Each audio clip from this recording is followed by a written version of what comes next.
A lot of exciting news from Poolbeg in the past week. Jeremy Skillington joins us now to talk us through it. Starting with this morning news, Jeremy, I understand you've received word late on Friday that you have been granted FDA Orphan Drug Designation for POLB 001.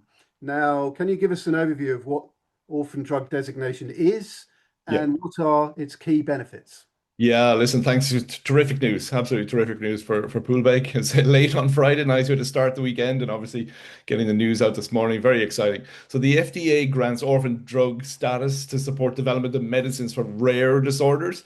And those are, disorders affecting less than 200,000 people in the US.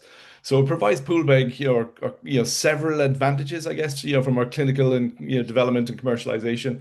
You get 7 years of US market exclusivity following regulatory approval of the drug itself. You get waiver exemptions of the Prescription Drug User Fee Act application fees. So that's about $2 million worth.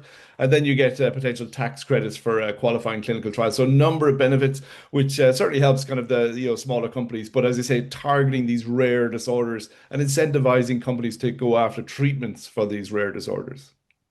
So what does this mean for POLB 001 and a prospective partner then?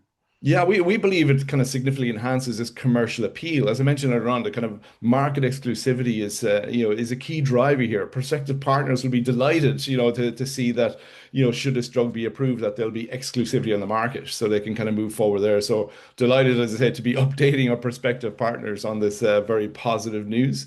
And I mean, the challenge is, POLB 001, we have it kind of in line, beginning clinical trials later this year for, treating cytokine release syndrome, that occurs in, following treatment of cancer immunotherapies. And we're looking for a preventative. This is going to be a preventative therapy. So what happens right now is patients, these are typically, as an example, multiple myeloma patients come into these specialist cancer centers to receive their bispecific antibody. As an example, I say they have to stay there for an extended period of time just in case cytokine release syndrome develops.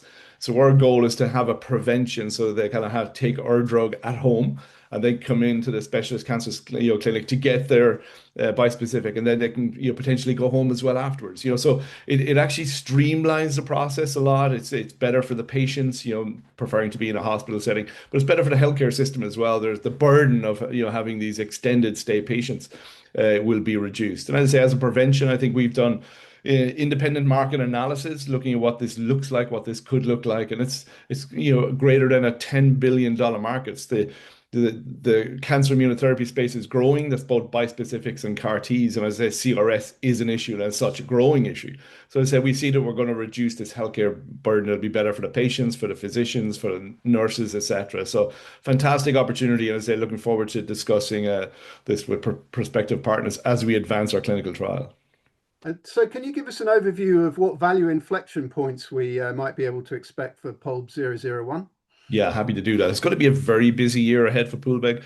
We've been working quite hard, the last several months and onto a year to kind of get this, CRS clinical trial up and running. So we're expecting to have our first patient dosed in the second half of this year, 2025. And I said that will be in patients. So this is a 2A trial in multiple myeloma patients. And good discussions with pharma companies. Yeah, they're excited about the approach, but they want to see it in patients. Let's see how the patient will respond to this drug. So as I say, this will be an open label, single arm clinical trial, twice daily dosing of POLB 001 while they get their step up dosing and ultimate dosing of the bispecific antibody. And we're going to do this in 30 patients, 30 multiple myeloma patients. And we've reached out to a lot of physicians, a lot of key opinion leaders, and some leading myeloma docs have expressed interest in helping us participate in this trial. So it gives us great endorsement that there's a great interest in this trial to get kind of started and seeing what benefits that POLB 001 has on these patients.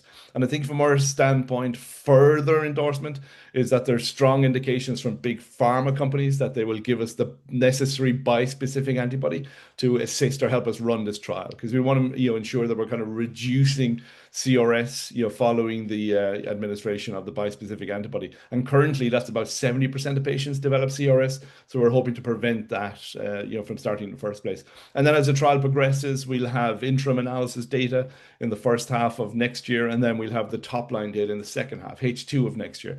So again, as I say, it's a nice momentum we're building here for this particular trial, and obviously we'll be updating the market for all our activities going forward. Now, viewers here will know, Jeremy, that last week Poolbeg raised conditionally £4.865 million. Why don't you tell us a little bit about that raise, how it was put together, and what you plan to use the proceeds for?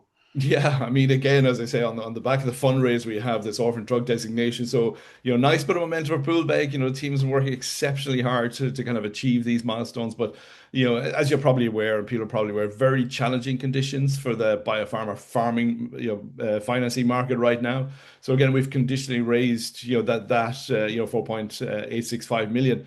And again, as I say, it's great endorsement, I think, for the Poolbeg team, for the Poolbeg strategy. And as I say, the subject to approval, obviously, in the forthcoming general meeting. But we were very happy with our discussions with investors, and I think they kind of understood our ambitions.